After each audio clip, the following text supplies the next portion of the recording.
श्री स्वामी समर्थ. अशक्य ही शक्य करतील स्वामी.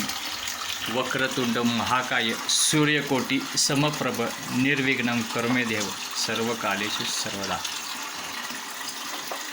आमचे मित्र योगेश महाजन दादा यांनी घरगुती देखावा केलेला आहे. जी आपण वृक्षतोड करतो त्या तोडीबद्दल एक संदेश देण्याचा चांगला प्रयत्न केलेला आहे. त्यामध्ये जी वापरलेली जे वृक्ष आहेत किंवा फुले झाडे जी आहेत ही सगळी नॅचरल आहेत. दरवर्षी एक वेगवेगळा आपण समाजाला काहीतरी संदेश देऊ इच्छितो या माध्यमातून त्यांची संकल्पना असते. यावर्षी वृक्षतोड ह्यावर त्यांनी केलेला आहे. हा जो गणपती आहे आपला तो त्यांनी शाडूचा बनवलेला आहे आणि स्वतः घरी बनवलेला आहे. त्यांची संकल्पना ही अतिशय चांगली असते.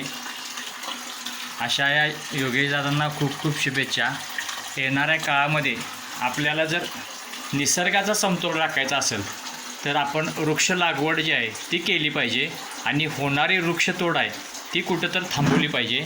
जेणेकरून जे आता येणारे जे पूर असतील, भूकंप असतील किंवा येणाऱ्या नैसर्गिक आपत्ती असतील त्या सगळ्या ह्या अशा चुकीमुळेच होत आहेत.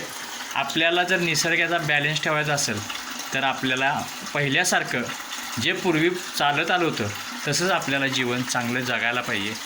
कारण की निसर्ग जर व्यवस्थित असेल तरच जग व्यवस्थित असणार आहे. धन्यवाद. सगळ्यांना गणेश उत्सवाच्या हार्दिक हार्दिक शुभेच्छा. एक वेळ आला तर नक्कीच अवश्य भेट द्या. पत्ता मारुती मंदिर परिसर, योगेश महाजन. धन्यवाद.